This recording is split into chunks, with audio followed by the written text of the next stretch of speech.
Hi everyone! Today I'm doing my next reading vlog. Can you believe we are nearly halfway through the month of October? I can. I'll explain why in just a moment. But anyway, this is my weekly vlog covering everything that I've experienced from the 8th to the 14th of October 2023. So let's start off with a life update. So yeah, this past week at work was incredibly tough for me because I was dealing with an extremely difficult work schedule. I was working from 12:30 p.m. to 8:30 p.m. and I'm more used to doing early shifts like 8 a.m. to 4 p.m. So yeah, it was really draining, and by the time I got to I think 7:30 p.m. on Friday, I was just exhausted. So yeah, really happy that it's now the weekend and that I can just take some time to relax, because it's been, yeah, it hasn't been easy, and nor was it lost on me that Friday, this past week on Friday, just so happened to be Friday the 13th, where Friday the 13th fell in the month of October, and it was probably the most stressful day of my entire week, so I hope your Friday the 13th was okay. Oh, goodness me. Alright, let's move on. So in my weekly vlogs, I discuss predominantly two things. The first of which is my TV show watching. So we've got a lot to discuss there. And then I end my weekly vlog talking about my reading. So let's jump in and talk about my reading experience. So I haven't watched a lot of Charmed. For those of you who caught my last weekly vlog, I was talking about how I've gone back to the OG series of Charmed. I wasn't a fan of the reboot at all. I think I lasted maybe a season and a half, 2 seasons, but I restarted probably my 20th binge of the OG series of Charmed, and it had been a while for me, and I was enjoying getting back into Charmed, but I haven't watched any more Charmed since then. Instead, I decided to focus a lot of this week on Gilmore Girls, and I'm glad that I did, because I came into the start of this week, I think about 5 episodes into season 5, I think somewhere around there, and now I only have 2 left to go. The latest episode I watched was episode 20 of season 5, and I am overall liking this season. I am also aware that season 6 starts that whole feud between Rory and Lorelai for the first, how many episodes? The first 8 episodes, and it ends after episode 9, so just under, halfway through season 6 is Lorelai and Rory fighting. So I knew that was coming up, and I'm preparing myself for these next 2 episodes, because the big fight, and I forget what started it all, I'm sure is going to occur, or at least begin in episode 21, or will definitely occur in the final episode, episode 22. But this season overall has been good. It's been great to see Lorelai and Luke getting together. The whole series just feels like it's a series of trying to get Lorelai and Luke together. And when they do finally get together, it was interesting to see them go through certain challenges that they've had to face in their relationship. And so they're together, and then they're apart for a while because of, well, Emily. Kelly Bishop is an amazing actress, but I tell you, if anyone was going to break Lorelai and Luke apart, it would have to have been Emily, right? But they end up getting back together, and so that's a good thing that they're able to fight that. The Dragonfly Inn seems to be doing really well. Speaking of the Dragonfly Inn, I do not give enough credit to Michel Gerard, who I do not remember his name, the actor's name, but my gosh, I love Michel. He just provides the comedy. He really does. Jackson as town selectman has been interesting, but there hasn't been a whole lot of focus on it. It appears it's more just here and there, once every 5-6 episodes, something will come up as like a reminder. Oh, in case you forgot, Jackson is town selectman, which was, yeah, I guess kind of interesting. Of course we have the relationship with Rory and Logan, which has been really interesting because naturally this satisfies Emily and Richard, and Lorelai has some misgivings, but her misgivings don't seem to be unfounded. So it's going to be interesting to see where things do go from here. As I say, I'm 2 episodes away from being done with season 5, and then I'll move on to season 6. I do not promise to get through all the first 9 episodes of season 6. I will try to deal with the Lorelai-Rory fight for as long as I can, but once I'm over it, I will just jump straight into episode 9. Murder, She Wrote has been shelved. I will get back to it at some point. I just haven't yet, so don't think I won't. I'm not in the mood for it right now. And I think I'm going to get to a point where I really, really want to binge Murder, She Wrote, so I'm just saving it until I get to that point. I have completely caught up with Big Brother. I was behind quite a bit. Well, actually, no, I wasn't behind quite a bit. I apologize. I was about 5 episodes behind. It's been interesting catching up to be specific, this is Big Brother USA season 25, the latest season that's going on. It's been interesting watching this season because the beginning just didn't seem to be all that entertaining for me. I've seen some very entertaining seasons of the show, and it just didn't seem like it was going anywhere. But the second half of the season, I would say from about maybe episode 9 or 10 onwards, has been incredibly entertaining. There's been a lot of different twists as far as strategic twists, which I do appreciate. There was one moment where America got to vote for something that would affect the housemates, the house guests, I should say, sorry, and I did not appreciate that, but America has not been involved for the rest of it other than watching, which I appreciate. The strategies have been fantastic to watch, and yeah, I do feel like there are some favorites to claim the title, but there's also some, I also can't really lock in who I think is going to win because there are so many variables that depend on so many different things. Every housemate that is left is a great strategist in their own way. However, everything that they want to occur comes down to a lot of things falling into place for them. Who's going to win the next head of household? Who is going to win the next veto competition and things like that? So, you know, it's tough to say what's going to happen, and a lot of it will depend on who will win these challenges and who will obviously be evicted. I am surprised by something. I don't want to spoil anything, but there is a house guest in the house who I thought would have been evicted by now for sure, and they are still there, and that really surprised me in a good way because I love that they are still there. And yeah, all in all, I am loving this series. So I am now up season, I should say, and I am up to episode 31, which has not aired yet. So I've watched episode 30, I'm waiting for episode 30 to come out, and I cannot wait. I then decided to begin the latest season of The Amazing Race USA, which is season 35. So interestingly enough, we're on Big Brother season 25, but we're on The Amazing Race season 35. I don't know how that happens, but anyway. And I was very disappointed because I thought the first 5 episodes were out, but there were only 3. But even within those first 3 episodes, I have found some favorite teams that I absolutely love. So just very quickly, just starting with Jocelyn and Victor, I was very surprised with how well they did to begin with. If you don't follow Amazing Race, sorry, but just want to quickly give you my thoughts. I was very surprised at how well they did to begin with, and I think that they could be strong contenders. I just think that it will, like with Big Brother, Amazing Race comes down to a bit of luck, and so some variables may have them eliminated at some point, but I think that they have what it takes to go very far in the show.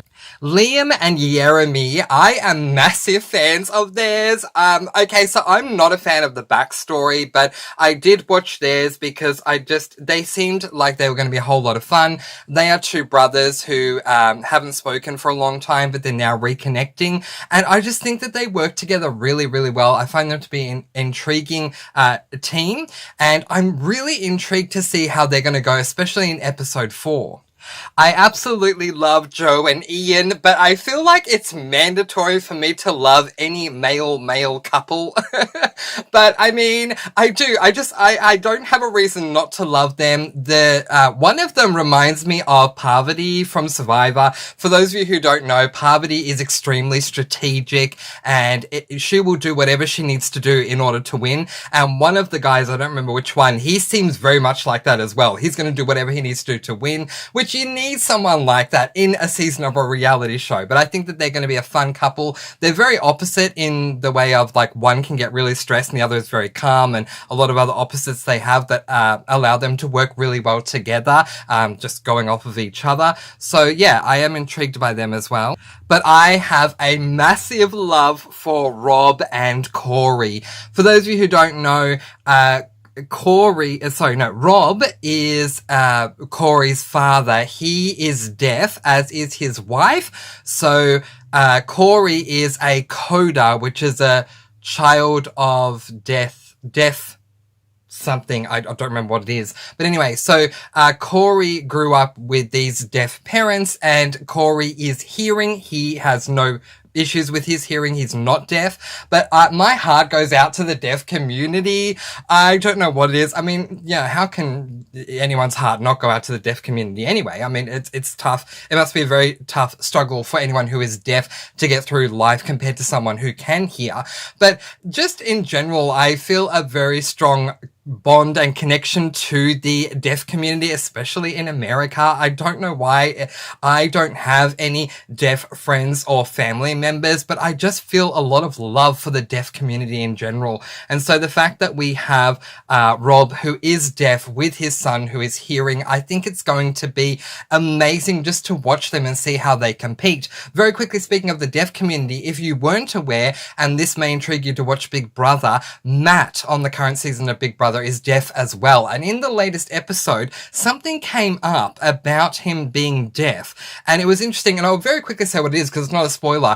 People were whispering around him, and Matt got offended by this because he can't hear when people are whispering. He can lip read, but when you have a group of people that are talking all at the same time and they're whispering and he can't hear them, he doesn't know who to look to read what it is that they're trying to say, to read their lips. So he had a big issue with that, and he stormed off and had a bit of a cry at the poor guy. But what I think is wonderful about Matt on Big Brother and Rob on The Amazing Race is the boundaries that they are breaking. I remember watching Christy on Survivor. I don't remember what season it was. I think it was like Amazon or something. I don't remember, but it was one of them where we had Christy, who is a deaf person on Survivor. And I think it's wonderful to show the deaf community you may be deaf, but it's not necessarily a roadblock to you getting onto these shows and seeing how you go. And Matt is still in Big Brother, and I really hope that Rob and Corey go very far in this season of The Amazing Race. I've already taken up way too much time with TV, so I'll just quickly end this by saying my focus for the week is going to be to look into Gilmore Girls, just try and get through as much of season 6, well, finish season 5 and then get through as much of season 6 as I can. And then whenever I'm in the mood, I'll catch up with Big Brother and The Amazing Race. And I'd like to see if I can start catching up with The Simpsons, Family Guy, and Bob's Burgers and American Dad. Apparently American Dad's season has been going for a while, but the others are only 2 episodes in, so I'd like to catch up on them as well. Alright, that's my TV update. I'm sorry it took so long. Let's jump into reading. Okay, so first of all, very big update for you all. Last time we checked in, I was reading this book, which is Black Chalk by Christopher J. Yates. This is an adult, well, I mean, it's really tough to say what it is. It's an adult mystery thriller, something or other. I thought it was a horror.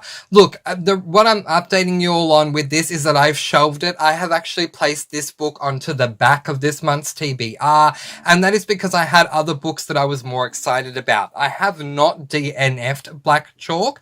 I just want to get through the rest of my TBR first, and then I should have more than enough time to still finish this book.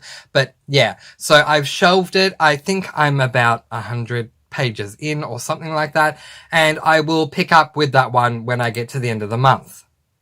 So the first book that I completed this week was my third Ian Rob Wright book in a row, and that is this book, The Picture Frame by Ian Rob Wright. This is an adult horror, and I gave this book a total of 4.5 stars. So the basic premise of this book is that Black Price is the most celebrated mystery writer since Agatha Christie, but a violent tragedy from his past sends him running from his life and into a secluded cottage in the countryside.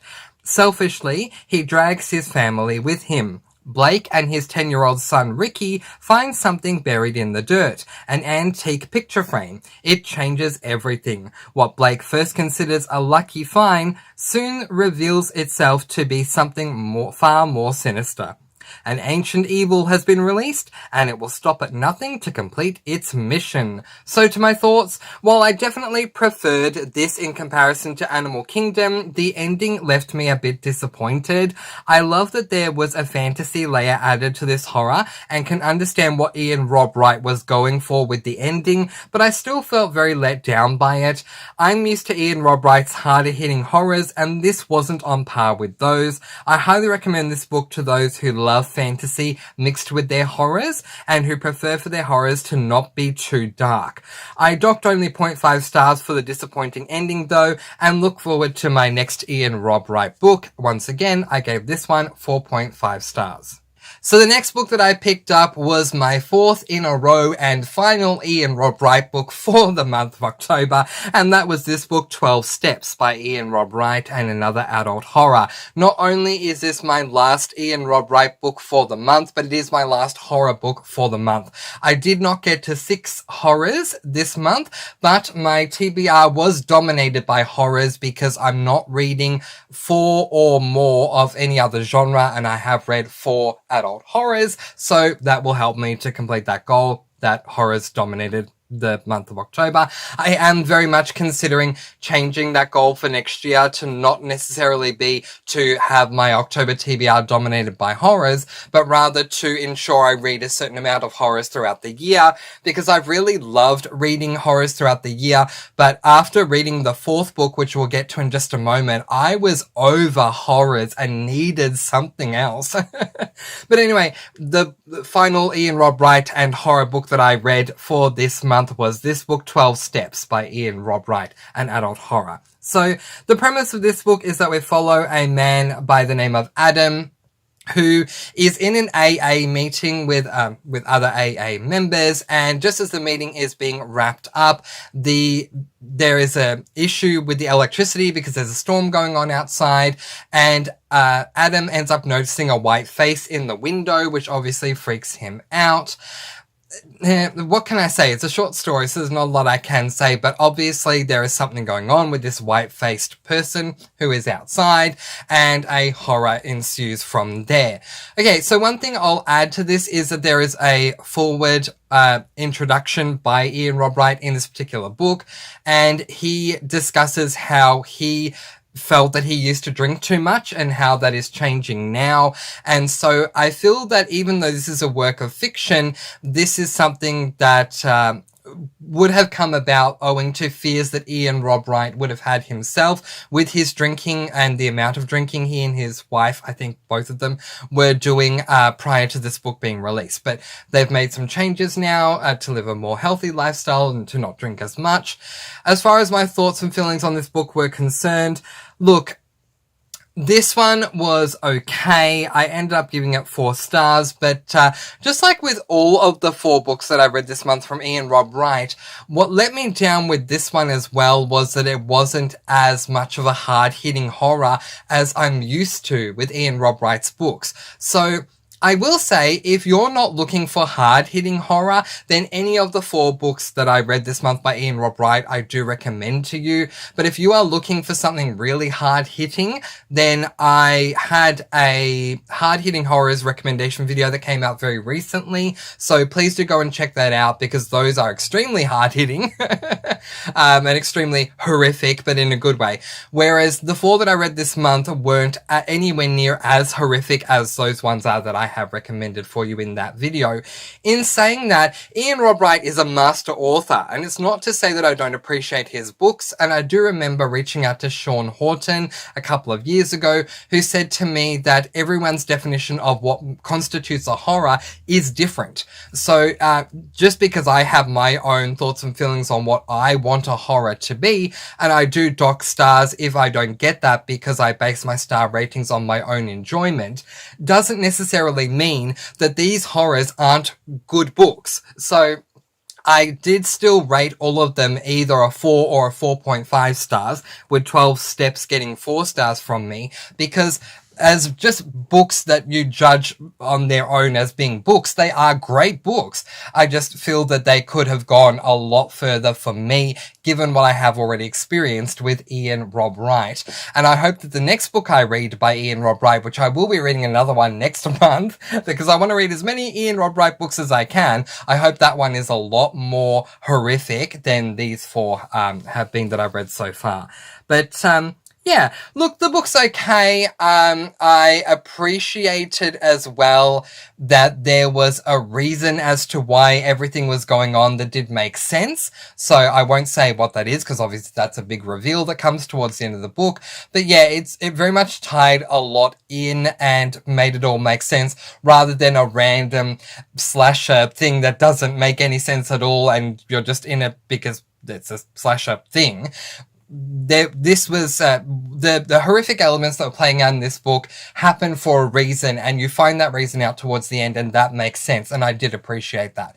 I do recommend this book. I recommend all of them. If you're not looking for a very hard-hitting horror but still want to read a horror, give this one a go. And all the Ian Rob Wright books that I've read, they're not long at all. They're very quick and easy to get through. They're all novellas.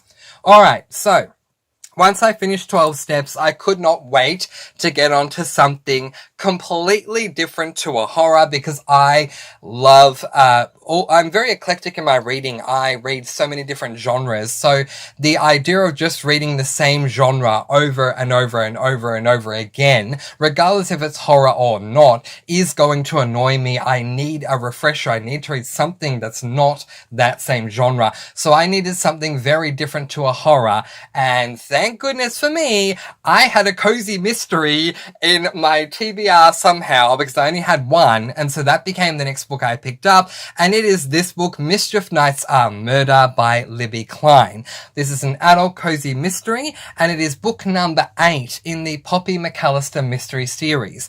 I have not finished this book at this point in time, but I'll tell you a little bit about my thoughts and feelings. But before I do, I just quickly want to let you know that this book came out this year in July of 2023, and I have a goal to read the new release for Secrets and Scrabbles, the new release for Amish Candy Shop, and the new release for Poppy McAllister. So this is helping me with that goal.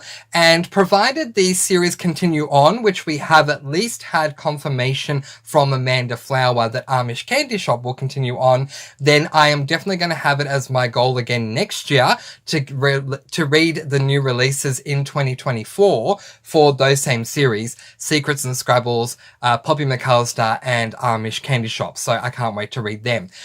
Before I also tell you my thoughts and feelings on this particular book to where I'm at so far, I just want to say that I did not realize just how much I would miss this series. I love that, for those of you who don't know, this cozy mystery series, Poppy McAllister, revolves around our protagonist, Poppy McAllister, who with her Aunt Ginny runs a bed and breakfast. And I love that. I read the first 7, the only available books that were out last year, the first 7, and I absolutely loved them. I had a big issue with book 1. which is Class Reunions on Murder. But I was advised to keep going, so I picked up book 2, and I'm glad I did, because the issue I had with book 1 went away from book 2 onwards, and I fell in love with the series as a whole. So this year, reading as many cozies as I have, which I've read a lot of cozies, y'all. Let me just quickly check and see how many cozies I've read so far this year. I have read a total of 30 cozy mysteries in 2023. And of the 30 cozy mysteries I've read in 2023, I have not read any bed and breakfast ones. And so I very much missed that bed and breakfast theme. I've missed Poppy. I've missed her Aunt Ginny. I've missed Figaro. In a video recently, I mentioned the name of a cat, Figaro, and didn't know where he came from. He's from this series. I missed him as well. And oh my goodness, just picking this book up helped me to be back in this world, and I fell directly in love with it again. So in this particular occasion, Poppy McAllister is hosting this thing that she did not plan to, and yet somehow, thanks to her Aunt Ginny, she's now been roped into it, which is there's this haunting tour that's going on. And so for one night, so for an entire week or 2 weeks or something like that, these people will pay to go and stay at different places and go through some sort of a haunting something or other. And when it comes to the B&B that Poppy McAllister runs, the plan is that they're going to rock up for that particular night and hear some stories that past guests have claimed about paranormal activity occurring at the inn. This has caused a whole lot of complications because the first 2 guests to arrive include someone who is a self-affirmed pet psychic and someone else who is a reporter who does not believe in the pet psychic, who is going to run an article at the end of everyone's stay. And if she runs the article claiming that Poppy McAllister says there is paranormal activity going on in the B&B, then only people who love paranormal stuff will be coming, so it'll affect business. But at the same time, Poppy is roped into doing this haunting thing, so she has to act like paranormal things are happening. So, as you can imagine, there are a lot of different funny things that are going on. I mean, Libby Klein just does an amazing job with this series. So, I am now just over 100 pages in. I think I'm up to page 106 or something like that. And the murder has only just happened. Can I just say, major props to Libby Klein for waiting 100 pages for the murder to happen, because it allowed me more than enough time to get back into this world and more than enough time to have nothing but the cozy side of the book until the murder began. I think this is a perfect recipe for all cozy mystery authors. Do not let the murder happen until 100 pages in so we can read nothing but a cozy until the mystery starts 100 pages later. I am so on board. Thank you, Libby Klein. I love it. So one thing that did surprise me, I won't say who gets murdered or how, because it's kind of a bit up in the air. I'd say the murder just happened. I just finished a chapter, and at the end of the chapter, we found out someone died.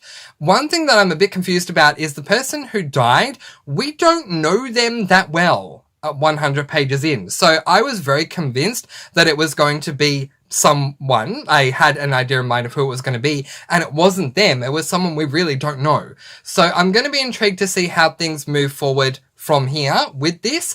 And yeah, I'm very, very excited to be back in this Poppy McAllister cozy mystery world. Thank you, Libby Klein, and please release many, many, many more books in this series because I will read and delight in each and every one. So now let's look forward to my reading schedule for the rest of the week. So obviously my plan is to get through Mischief Nights on Murder. This is a longer... this particular series, the Poppy McAllister Mystery Series, has books that are longer than your standard cozy. So I'm giving myself a bit more time to get through it, given that I'm back at work during the week and I don't know how much time I'm going to have to read. And for those of you who are intrigued in my schedule, this week I'm doing 12 p.m. to 8 p.m. So it's my second late shift in a row and I'm not looking forward to that. But anyway, it is what it is. We'll keep going. So yes, my first goal is to finish Mischief Nights on Murder. Then from there, I'm going to pick up Going Zero by Anthony McCartan. This sounds like it is a thriller that involves a game, so I'm interested on that angle. And then if I finish those two on time, the next book I'm going to pick up is the Mina Lima, Minalima, Mina Lima edition of Alice's Adventures in Wonderland, which is an adult, I was going to say an adult cozy there, an adult classic. I love my Mina Limas. For those of you who are book collectors, they cost more, so be mindful. Not everyone can afford them. I get that. I haven't paid for any of my Mina Limas though. I think they cost like $50, honestly, each book. I haven't paid for any of them because I get them for birthday presents and Christmas presents, and I got Alice's Adventures in Wonderland as a birthday present this year. And I just have one more book to complete the series, which will be awesome. But yeah, looking forward to getting into that one and seeing how that goes as well. So there you go. There's a very big life update for you all. I have been working, watching Gilmore Girls, keeping up to date with Big Brother, starting and getting as far up to date as I can with Amazing Race, reading a lot of horror that wasn't as horrific as I wanted, but still reading horror, so that's good, and reading the Poppy McAllister Cozy Mystery series. Alright everyone, I hope you've had an amazing first half of October, and I look forward to checking in with you all in the next one. Bye everyone!